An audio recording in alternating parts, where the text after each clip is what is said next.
Erectile dysfunction sir, मैं मतलब before going to that topic I just want to ask you कि आपकी practice में किस पर्टिकुलर सिम्टम या डिसीज के साथ पेशेंट सबसे ज़्यादा आते हैं?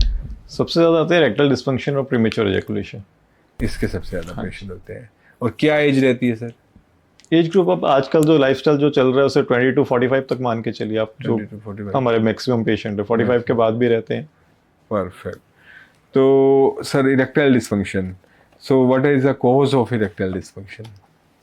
First of all rectal dysfunction होता है कि प्रॉपर हार्डनेस नहीं आना। हाँ, ठीक है, ठीक है। हमारे पेनाइल स्ट्रेंथ होती है, पूरी स्ट्रेंथ हाँ, जो होती है उतनी नहीं आना। वो हम लोग ठीक। खुद जज कर सकते हैं कि मेरी स्ट्रेंथ पहले कैसी थी, हाँ हाँ अब कैसी है। हाँ हाँ राइट, ऐसा तो है नहीं कि अगर मेरे 25 में स्ट्रेंथ बहुत ज़्यादा अच्छी थी हाँ एंड 28 में अगर मेरी स्ट्रेंथ एकदम से कम हो गई। ऐसा तो है नहीं कि मेरी एज बहुत ज़्यादा बढ़ गई हाँ हाँ हाँ। है ना। स्ट्रेंथ कम होना, उसमें हार्डनेस को कम होना, उसको इरेक्टाइल डिस्फंक्शन बोलते हैं हम लोग। ठीक है। ठीक है, उसके रीजंस हैं सर। ब्लड फ्लो, देखो पीनिस में हड्डी तो है नहीं है, it's all about blood flow. जितना ब्लड फ्लो होगा उतना नेचुरल इरेक्शन अच्छा होगा। उसका अगेन रीजंस हैं हमारे, या तो लो टेस्टोस्टेरोन नंबर वन सबसे जो कॉमन है, क्योंकि आजकल लाइफस्टाइल खराब है सबका।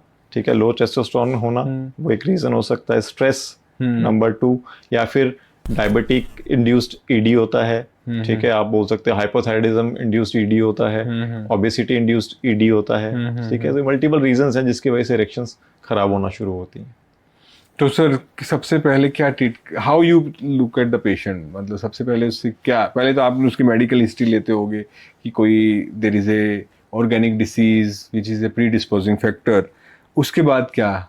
उसका सर हम लोग पहले तो टेस्ट करवाते हैं, पेशेंट का मेटाबॉलिज्म देखा जाता है, सारे उसके टेस्ट होते हैं, उसके हार्मोन्स चेक किए जाते हैं। तब हमें पता चलता है कि एटलीस्ट इसकी बॉडी में चल क्या रहा है। तरीका चाहे हमारा आयुर्वेदिक है उसको ट्रीट करने का, पर हमें आइडेंटिफाई तो करना ही पड़ेगा ना। बिकॉज आजकल सारे लोगों को मालूम है कि मेरा ये चीज़ है। कोलेस्ट्रॉल लेवल सबके ऑलमोस्ट, अब मान के चलिए 50% लोगों के खराब आते हैं। ठीक है, तो हमारा पहला तरीका तो यही है कि हम लोग रूल आउट करते हैं कि उसको क्यों हो रहा है। What is the first line of treatment? पहला ट्रीटमेंट क्या देंगे आप? सबसे पहले हमने टेस्ट करवाए। टेस्ट करवाने के बाद पेशेंट को समझाया जाता है कि आपकी ये प्रॉब्लम्स हैं। अगर आपको कोई डिजीज नहीं है तो ये आपका जो है ब्लड फ्लो का इशू है। फिर उसके अकॉर्डिंगली उसको फिर ट्रीटमेंट, मेडिसिन, एक्सरसाइज, डाइट, वो सब कुछ बता के फिर उसको ट्रीट किया जाता है। तो मेडिसिन में सर सिल्डेनाफिल या आयुर्वेदिक? आयुर्वेदिक से सिल्डेनाफिल, टडालाफिल तो मार्केट में इजीली अवेलेबल है, वो हम लोग नहीं उसको वो आप यूज़ नहीं करते हैं।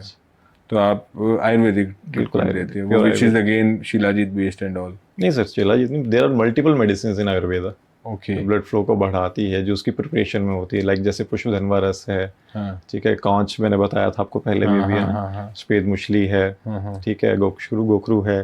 ठीक है, और मेडिसिन है, मनमंथक रस है। इस तरह से मल्टीपल मेडिसिन हैं इन आयुर्वेदा जो उन चीज़ों को ट्रीट की जाती है, ट्रीट करते हैं। सो ठीक हो जाते हैं पेशेंट? अच्छे रिजल्ट है सर। अच्छे रिजल्ट है, मतलब कितने दिनों में ठीक हो जाते हैं? मतलब पेशेंट, मतलब मेरा जो बेसिक क्वेश्चन ये है कि इरेक्टाइल डिसफंक्शन का पेशेंट रेगुलरली आता है आपके पास या एक दो बार ही आता है? रेगुलर है sir, regular in the sense कि काफ़ी पेशेंट है इन अ डे। नहीं, मतलब जैसे एक पेशेंट है, वो आपने उसको ठीक कर दिया तो वो दोबारा तो उसको जरूरी नहीं है ना अगर वो फॉलो, उसको जो मेरा तरीका, हमारा तरीका ये है कि हम लोग पेशेंट को एजुकेट करते हैं। हाँ। आगे हेल्दी कैसे रहना है। ओके।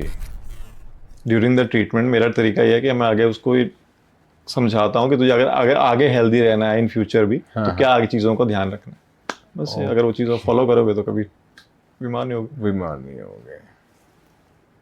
परफेक्ट। तो इसी से रिलेटेड सर दूसरा टॉपिक है विच इज़ प्रीमेच्योर इजैकुलेशन।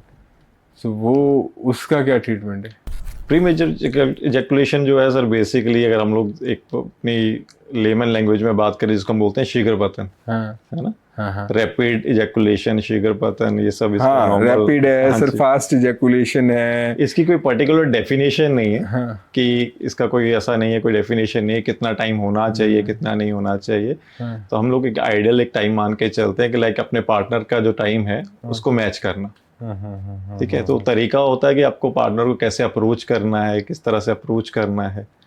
ठीक है, उसके हिसाब से डिपेंड करता है हमारा। तो क्या ट्रीटमेंट है सर इसका?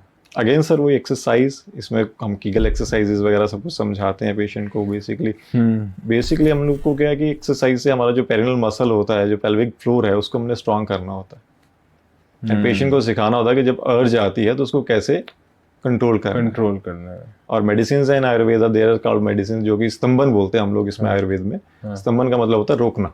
हाँ, ओके। हाँ जी। तो सर कीगल एक्सरसाइज पे बात करते हैं, आपने पॉइंट लिया। कीगल एक्सरसाइज जब आप गूगल पे, इंस्टा पे या यूट्यूब पे देखते हो तो ऐसे ऐसे वाहियात लोग एक्सरसाइज करके दिखाते हैं कि this is Kegel exercise. How you explain the Kegel exercise to patient, या उसको ऐसे बोलते हो कि यूट्यूब पे देख लेना? नहीं सर, मैं उसको सारा कुछ वहीं पे सिखा के भेजते हैं हम लोग। हाँ। बेसिकली पेल्विक फ्लोर को हमें स्ट्रांग करना है। हाँ, है ना। अब एक्सरसाइज तो बहुत तरह की कीगल दिखाई जाती है हाँ। यूट्यूब में, है ना। जो कि बहुत ही गलत है, वो पता नहीं कौन से मसल्स एक्सरसाइज हो रही होती हैं, आई डोंट नो, वो कीगल तो नहीं है वो। बेसिकली हमें पेल्विक फ्लोर स्ट्रांग करना होता है। हाँ। ठीक है, तो उसके कुछ मल्टीपल एक्सरसाइजेज होती हैं, हम लोग पेशेंट को गाइड करते हैं। सर एक बहुत कॉमन क्वेश्चन जो आजकल लोग पूछते हैं, what is a natural food for increasing your testosterone level? Natural food, आप प्रोटीन रिच डाइट लीजिए ना। Protein rich diet. आप दही लीजिए, ठीक है, पीनट बटर है, दही है ना, दूध लीजिए, है ना, अच्छी क्वालिटी का है। आप अगर नॉनवेज कोई खाता है तो एग्स लीजिए, ठीक है। अगर नॉनवेज नहीं खाते हैं तो ब्रोकली है, मशरूम है, मल्टीपल वेजिटेबल्स है हमारे पास, पनीर है ना, चीज़ है, ये सब खाओ। खाना है, बाहर का नहीं खाना है, बस घर पे जो मर्जी खाओ, प्रोटीन रिच डाइट लो। सर स्पर्म क्वालिटी को लेके, या ओलिगोस्पर्म या स्पर्म काउंट कम होना या स्पर्म मोटिलिटी कम होना, उस तरह के पेशेंट कितने होते हैं? काफ़ी पेशेंट है सर, कुछ पास्ट 2-3 ईयर से तो बहुत बढ़ गए हैं अभी। ठीक है, उसका रीज़न ये है कि अगेन वही है, लाइफस्टाइल लोगों का। ठीक है, स्मोकिंग है, अल्कोहल इनटेक बढ़ गया है लोगों का, ठीक है, स्ट्रेस बहुत ज़्यादा है, ठीक है, उसकी वजह से इन चीज़ों में और ज़्यादा प्रॉब्लम्स आना शुरू हो गए। तो इसका कोई ट्रीटमेंट? क्योंकि हाँ, अभी आजकल तो सर आईवीएफ है, अगर आपका स्पर्म काउंट 5 लाख से कम है तो भी आईवीएफ हो जाता है। आईवीएफ की लिमिट है ना, उसमें अभी तो 20 स्पर्म्स तो चाहिए होते हैं अंदर। हाँ। तो स्पर्म क्वालिटी को लेके ज़्यादा कोई इशू रहता है, क्वांटिटी को तो लेके इतना इशू नहीं है। But what is the treatment in Ayurveda for sperm quality? There are medicine यार, अगेन। ओके। आयुर्वेद में बहुत ज़्यादा मेडिसिन है हमारे पास जो इन चीज़ों को ठीक कर सकती है। सर मतलब क्वालिटी और क्वांटिटी दोनों पे काम करती है। आपने कभी सर ऐसे किया है कि मतलब स्पर्म काउंट मान लो किसी, या क्वालिटी या काउंट दोनों ही किसी के सही नहीं हो, और आपने उसको कुछ ट्रीटमेंट दिया हो, एंड आफ्टर 2 मंथ और 3 मंथ डाउन द लाइन आपने दोबारा चेक किया हो और उसकी क्वालिटी एंड क्वांटिटी? बहुत पेशेंट्स है सर, आपके बहुत पेशेंट है। तो what are the drugs which generally, मतलब हर्ब्स कौन सी होती हैं? स्टावर है हमारे पास, अश्वगंधा है, शिलाजीत भी काम करता है। हाँ। ठीक है, और भी मेडिसिन हैं। ओके। है ना, इसमें देखा जाता है कि रीज़न क्या है। कई बार पेस्ट सेल्स आते हैं, मोटिलिटी कम है या मॉर्फोलॉजी कम है। जनरली हम लोग 3 चीज़ें देखते हैं। ओके। इसमें जब हम लोग सीमन टेस्ट करवाते हैं तो बेसिकली उसमें स्पर्म कंसंट्रेशन होती है, वो कितना कम है, उसका मोटिलिटी रेट कितना है, ठीक है, उसकी मॉर्फोलॉजी कितनी है, इन तीनों चीज़ों को हम लोग देखते हैं। उसके बाद फिर इस पर ट्रीटमेंट उसके अकॉर्डिंगली किया जाता है। परफेक्ट।